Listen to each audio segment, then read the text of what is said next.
Assalamualaikum warahmatullahi wabarakatuh. Salam sejahtera untuk kita semua. Om Swastiastu, Namo Buddhaya, salam kebajikan, rahayu.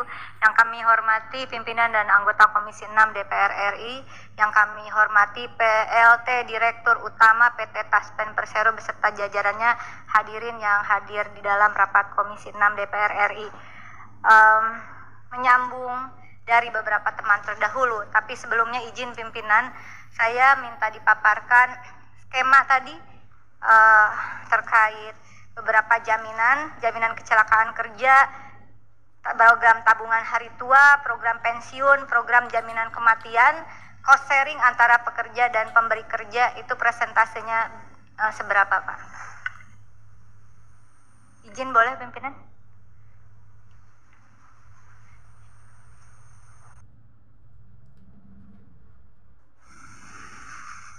Pak Dirut, bisa dijawab? Boleh, Pak?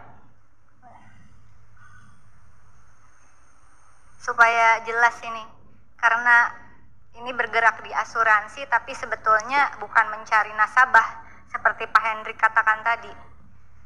Pesertanya udah ada gitu, jadi seperti kantong semar lah. Ya kan, orang mau nggak mau, semua PNS itu harus dipotong gajinya langsung dari rekeningnya.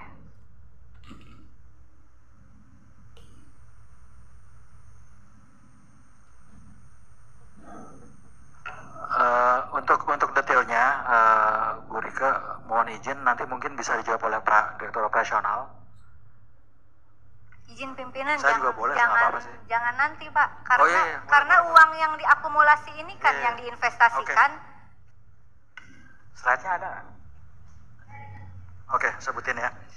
Jadi untuk THT itu rinciannya adalah 3,25% dari gaji pokok plus tunjangan istri, suami dan anak.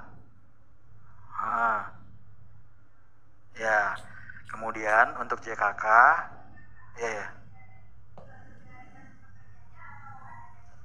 itu dari pekerja.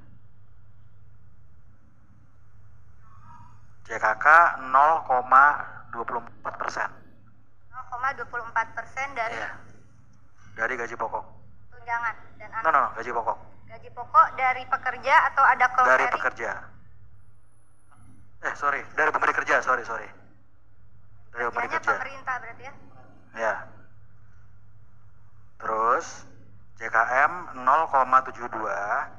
JKM 0,72 dari gaji pokok, ini juga dari pemberi kerja.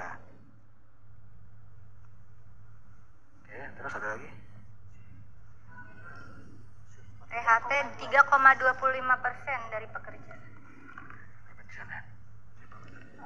Jaminan kematian, jaminan kecelakaan kerja, jaminan tabungan hari tua, pensiun.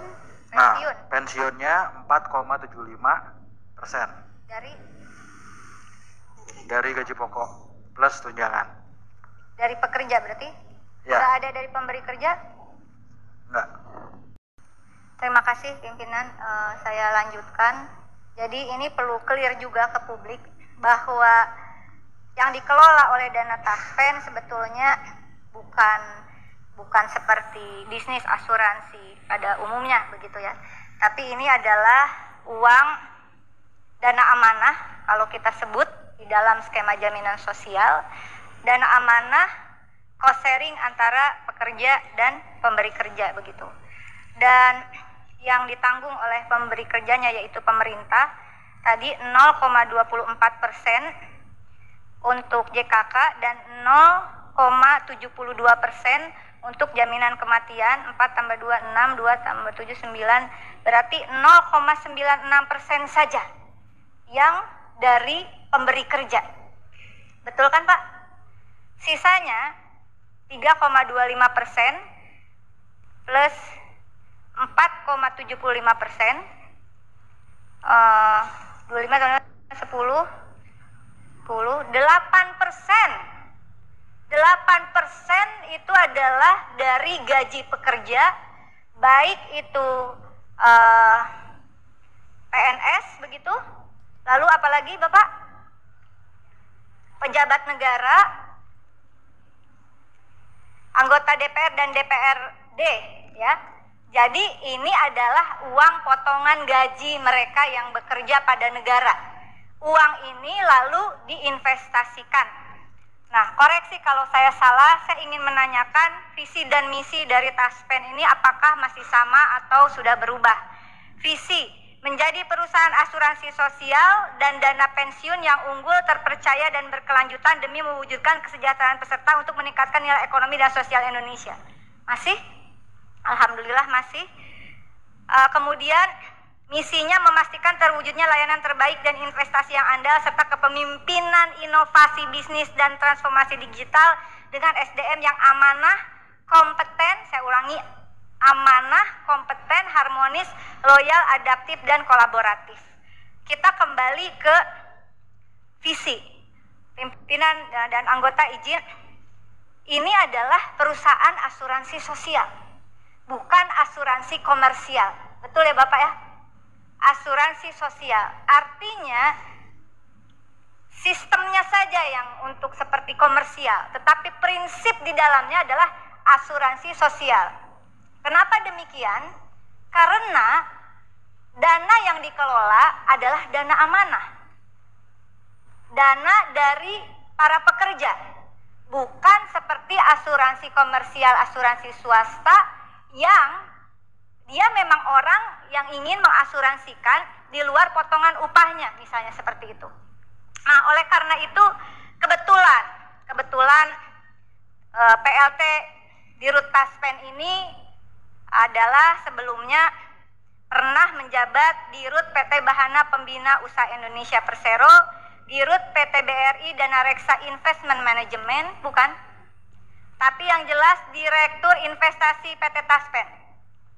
Maaf ya, yang dua berarti bukan. Jadi Direktur Investasi PT Taspen. Kebenaran Pak.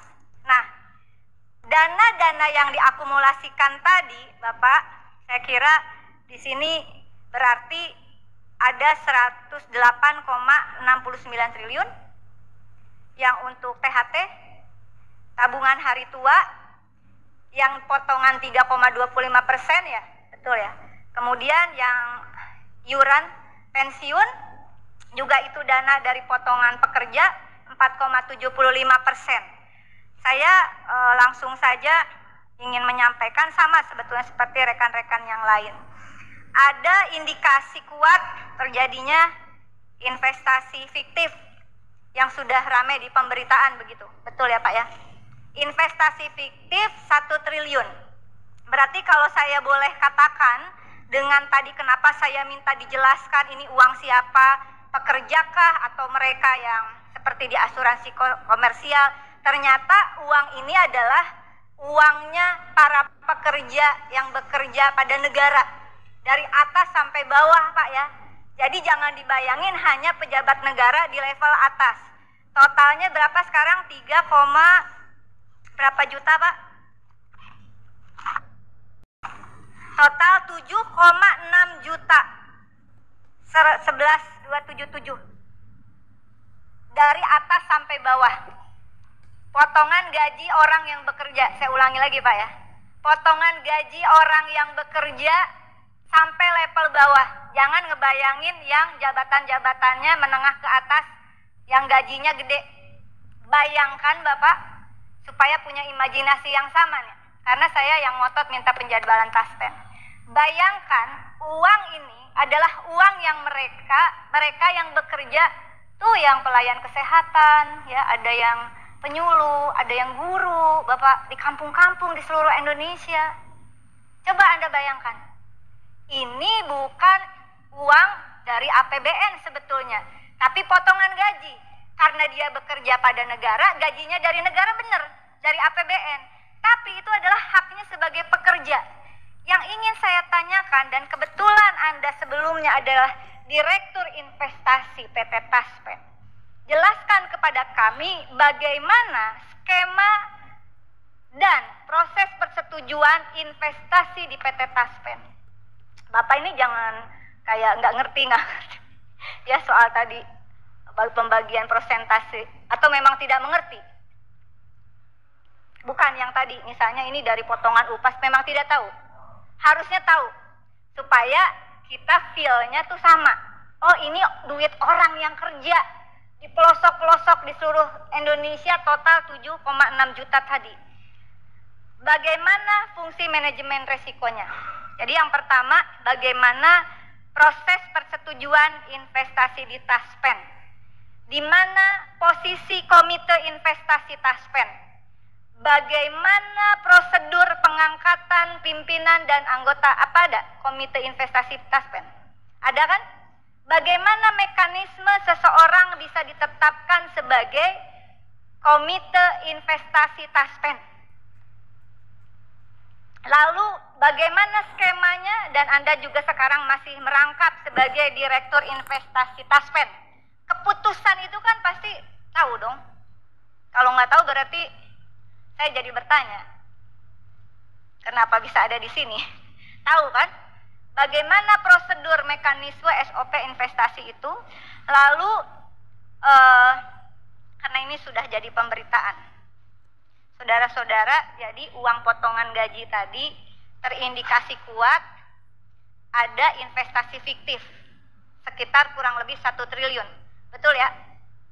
Meskipun sekretaris perusahaan pada 3 September 2023 corporate secretary Mardiani Pasaribu masih udah pensiun. Dia mengatakan tidak ada apa-apa. Tapi kemudian ada indikasi investasi fiktif 1 triliun.